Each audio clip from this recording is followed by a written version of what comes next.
사람이 살아가는 삶의 과정 속에서 무언가 한 가지에 미쳐서 살 때 그 인생을 행복하다고 하지요.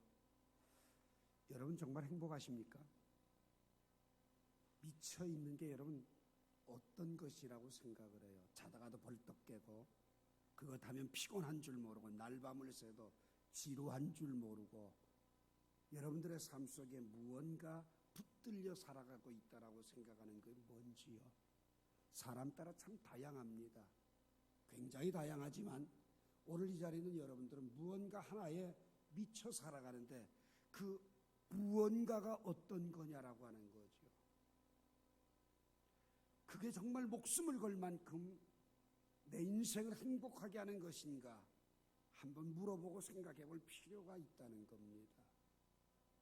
우리가 살아가는 삶에서 어떤 사람은 평생 살아가면서 자식에게 미쳐 살아갑니다. 자식이라면 쌍불을 켜고 모든 걸 멈추고 다 거기에 몰입을 합니다.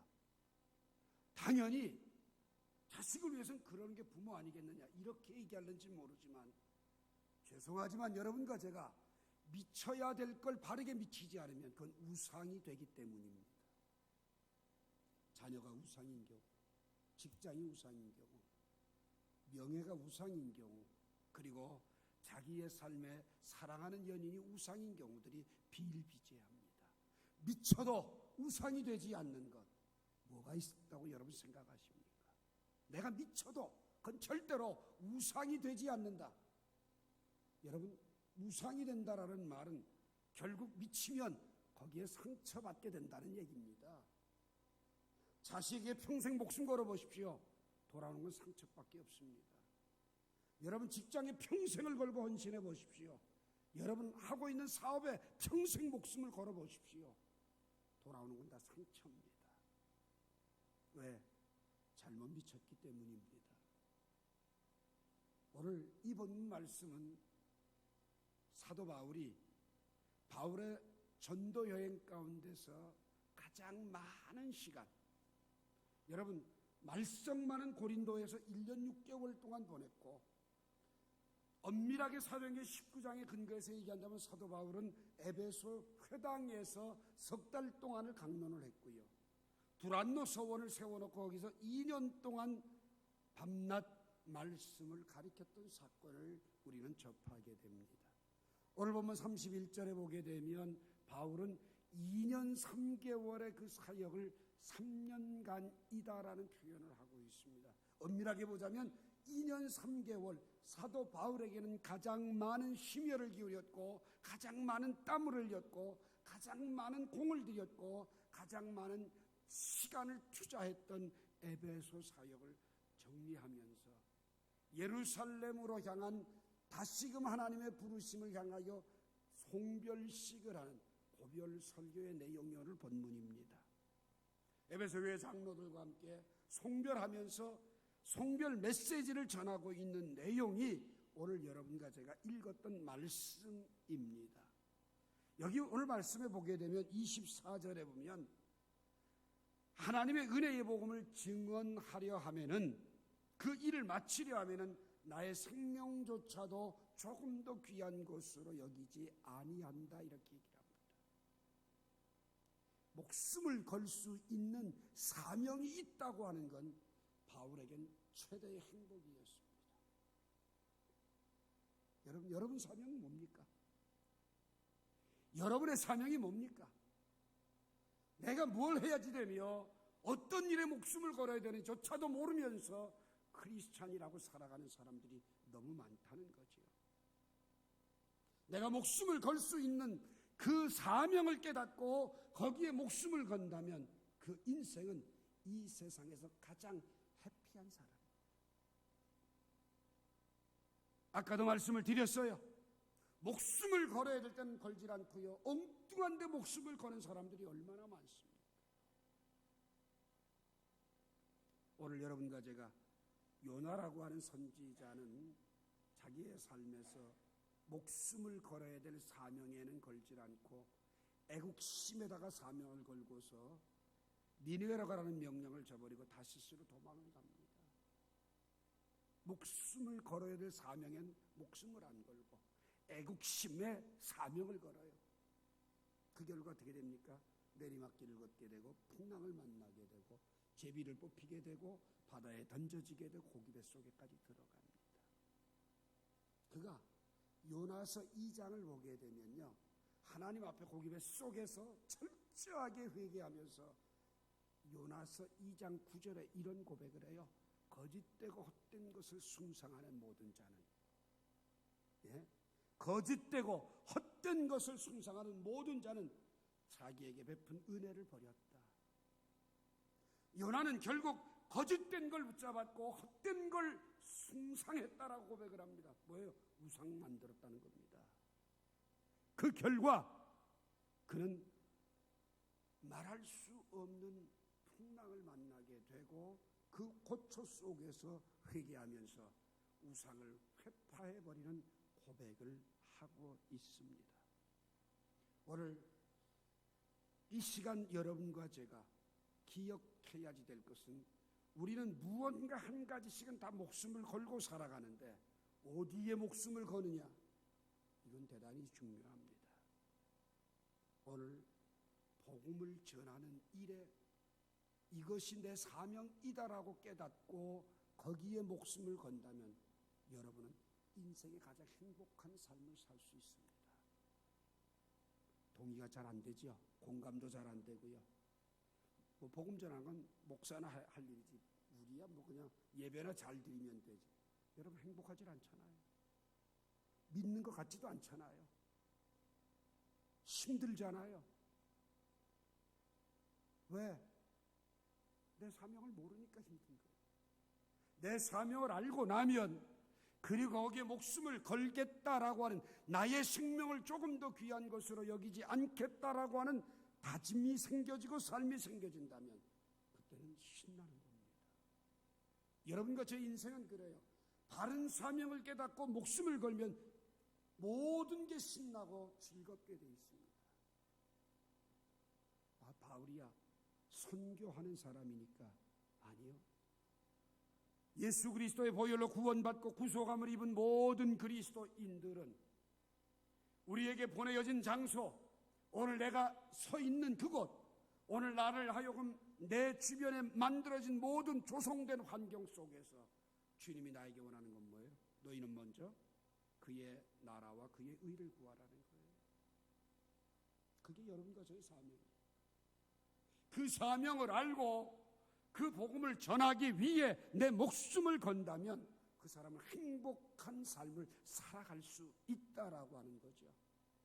고린도전서 9장 16절 말씀해 보게 되면, 복음을 전할지라도 자랑할 것이 없으면 내가 부득불할 일임이라. 만일 복음을 전하지 않으면 내게 화가 있을 것임이라고 고백을 합니다. 내가 자의로 이 일을 행하면 상을 얻으려니와 자의로 하지 아니한다고 할지라도 나는 사명을 받았노라, 이렇게 얘기합니다. 바울은 지금 에베소에서 그 사명을 감당하고 예루살렘의 그 사명을 감당하기 위해서 움직여가고 있는 송별식의 메시지를 전하고 있어요. 상 받으려고 하는 건 아니라는 거예요. 분명히 사명이기 때문에 한다는 거예요.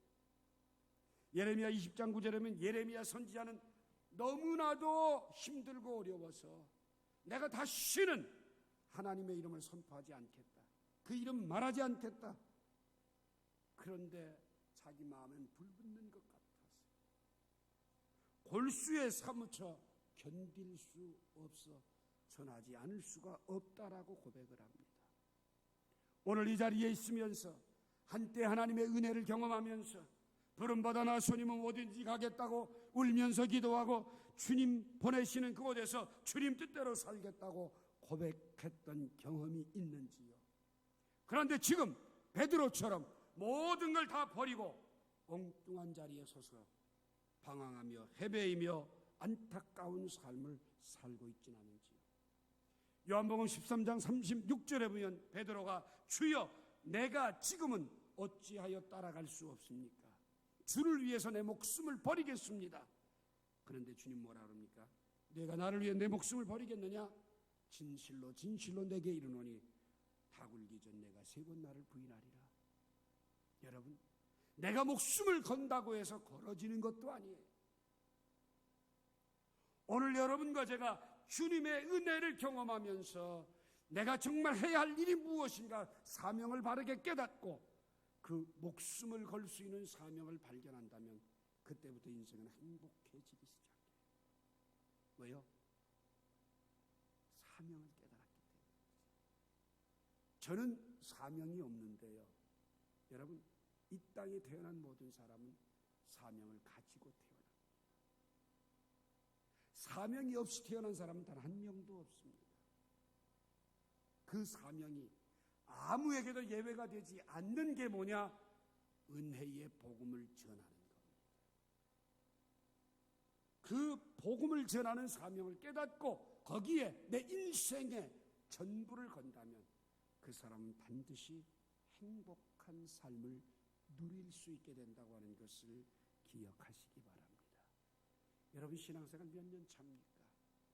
그런데 여러분 지금 현재 여러분의 신앙생활의 삶의 위치가 정말 행복하고 너무 감격스럽고 너무 기쁘다 이런 요소가 있습니까?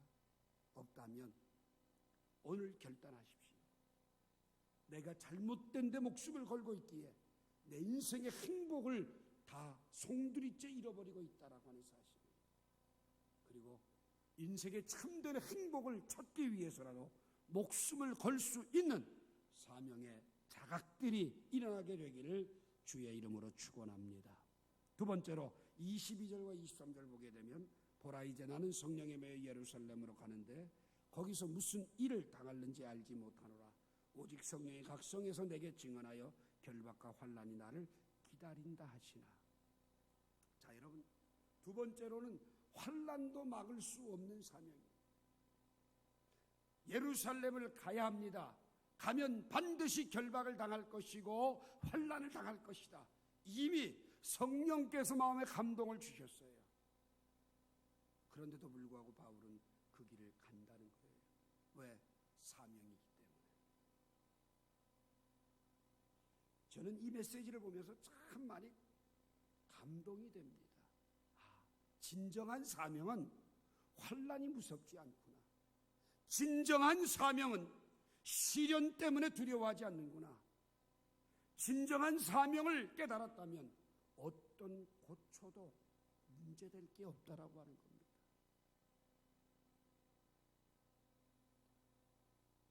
환난을 당한 많은 사람들, 그 환난 앞에서 그 사명을 감당하기 위해서 얼마나 많은 기도를 하는지 몰라요. 다윗도 인생의 환난을 당하면서 사무엘하 22장 7절에 보면 내가 환난 중에서 여호와께 아뢰며 나의 하나님께 아뢰었더니 그가 그의 성전에서 내 소리를 들으시며 나의 부르짖음에 그의 귀를 기울여 주셨어요. 그의 귀에 들리도록 하나님께서 들어주셨다라고 고백을 합니다. 사명자가 환난을 당해도 두려울 이유가 없는 건 왜 그래요? 기도하면 해결되니까요. 기도하면 감당할 수 있으니까요. 사도행전 4장에 보게 되면 예수님의 제자들이 성령의 능력을 받고 나서 복음을 전하다가 베드로와 요한이 성전 미문에 있는 안진뱅이에게 은과 금은 내게 없고 내게 있는 건 내게 주노니 곧 나사렛 예수의 이름으로 일어나 걸으라고 일으켰어요. 예루살렘이 다 소동이 일어났어요. 야, 이거 안진뱅이가 일어난 역사가 나타나는 게 계속 이 예수를 전하게 하면 큰일 나겠다. 여러분, 예수님도 이 당시엔 이단으로 몰렸어요. 네? 그래서 제자들을 붙잡아 놓고 감금을 하면서 너희들 예수를 우리가 받아들일 수 없는 풍속을 전하면 너희들 죽인다. 입 다물어라. 사도행전 4장 22절에 우리는 보고 들은 것을 말하지 아니할 수 없다. 19절 20절에 보면 보고 들은 건 말해야 된다고 그들은 입을 막을 수 없다라고. 그 협박 속에서 공회에서 풀려난 제자들이 주님 앞에 뭐라고 기도합니까? 주여 우리의 어려움을 돌보시고 우리의 위협함을 하감하시고 종들로 하여금 담대히 복음을 전하게 하옵소서.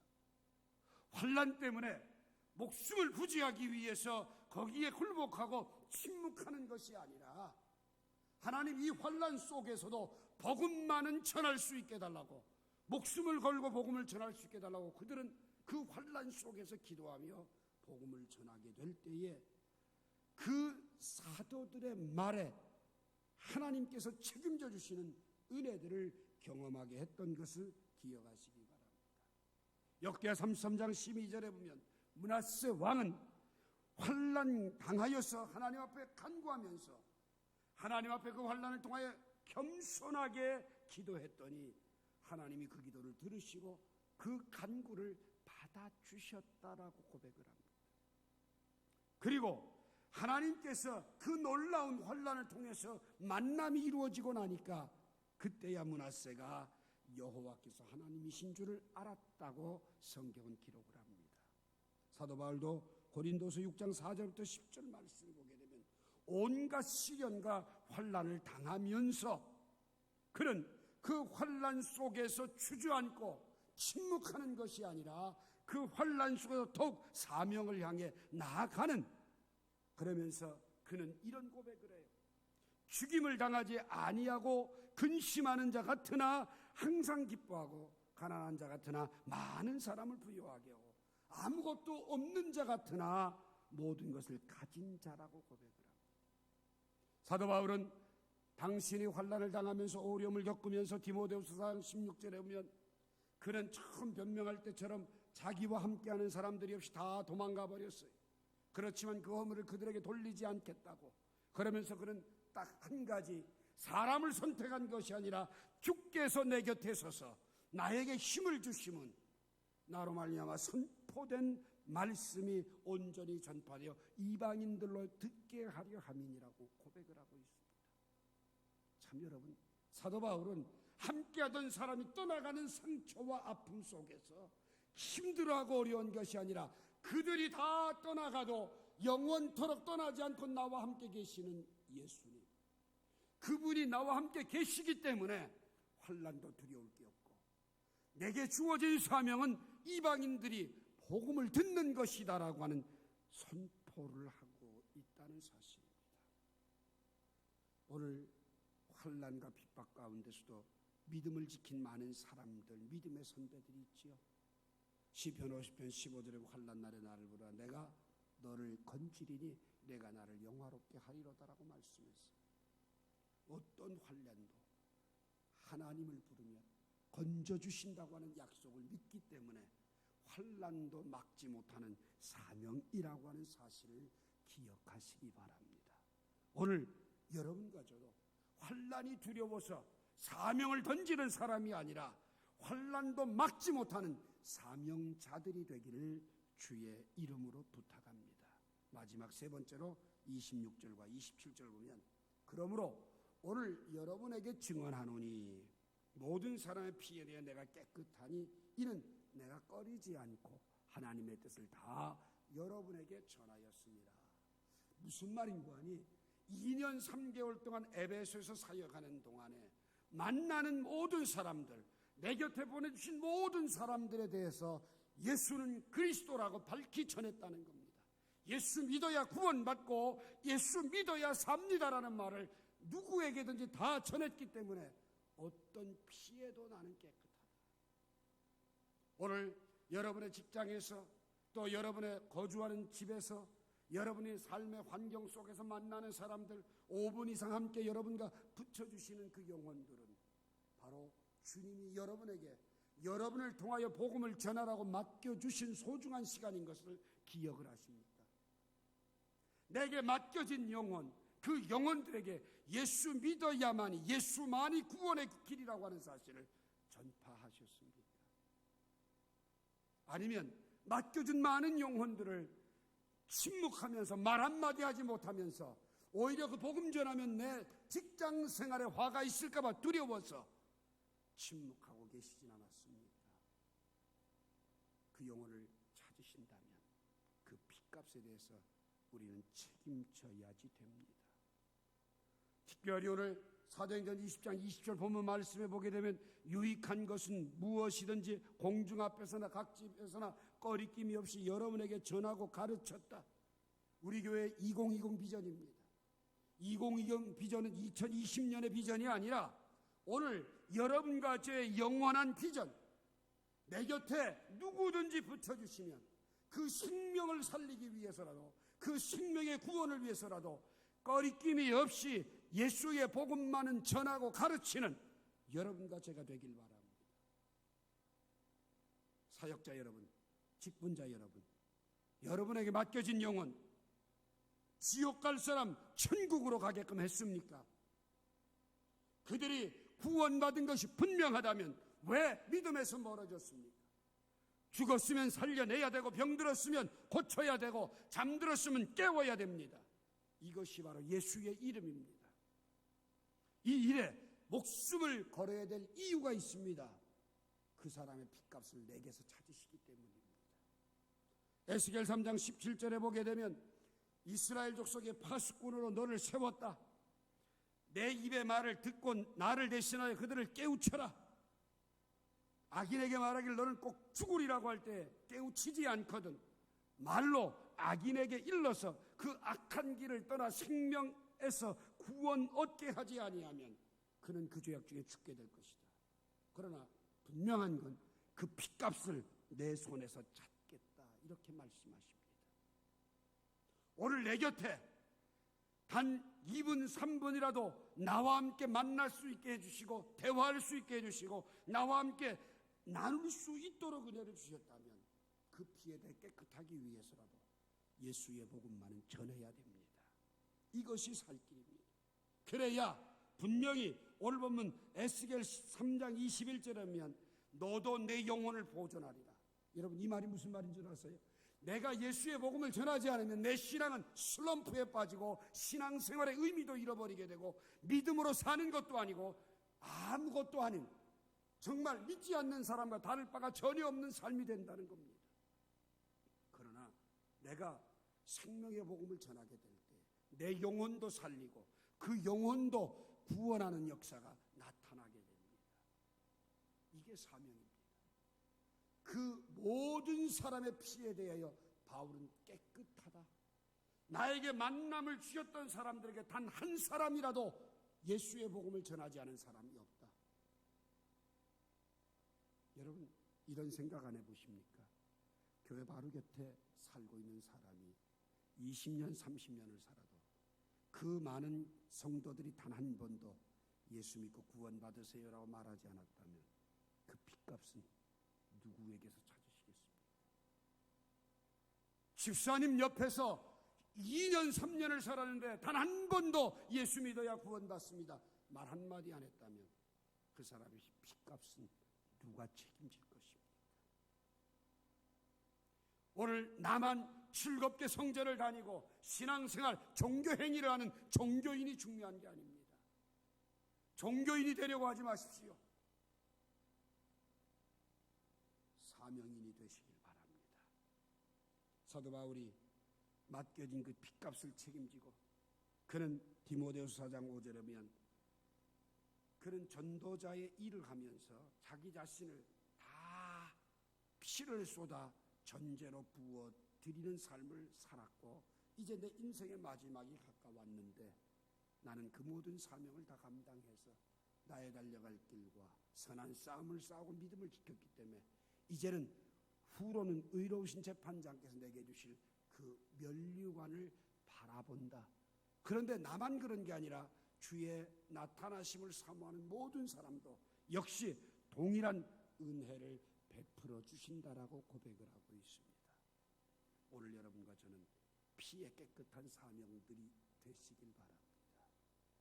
오늘 이 말씀을 통해서 내 인생의 행복을 위해서라도 내가 무엇에 목숨을 걸어야 될 건지, 내 사명이 무엇인지 오늘 한 가지만 여러분의 가슴 속에 새기십시오. 어떤 사람이든 나와 만나게 하셨다면 그에게 복음을 전하라고 하는 주님의 명령인 것이 내 사명임을 깨닫고 그 사명을 감당하기 위해 여러분의 목숨을 한번 걸어보십시오. 한 영혼의 구원을 위해서 여러분의 인생의 전부를 투자해 보십시오. 아마도 여러분의 인생은 어떤 환난이 온다고 할지라도 그 환난이 그 사명을 막지 못한다라고 하는 사실입니다. 더 중요한 건 교회를 왔다 갔다 하는 게 중요한 게 아니라 모든 사람의 피에 대하여 깨끗한 사람이 되는 것. 이것이 오늘 여러분과 저에게 주어진 사명인 것을 깨닫고 그 사명의 길을 걸을 수 있는 사람이 되시길 바랍니다. 오늘 이 말씀을 들으면서도 내가 침묵한 죄를 회개하지 못하고 하나님께서 수없이 많은 기회를 나에게 부여해 주셨지만 나는 다만 종교인으로서 그들은 그들이고 나는 나다라고 하는 개별된 잘못된 생각이 얼마나 많은 영혼들을 잃어버렸던가를 다시금 돌이키면서 주어진 사명을 위해 기도하시고 땅끝까지 이르러 복음을 전하는 증인들이 되시길 주의 이름으로 축원합니다. 유익한 것이 뭡니까? 살리는 겁니다. 유익한 게 뭡니까? 생명 얻는 겁니다. 그 유익한 것을 위해서는 공중 앞에서나 집에서나 누구에게든지 꺼리낌이 없이 전하고 가르치는 이 소중한 사명, 이것을 위해 저와 여러분도 바울이 걸어갔던 아름다운 삶의 헌신을 따라 열매를 맺는 축복된 사람들이 되기를 주님의 이름으로 부탁합니다. 기도합시다.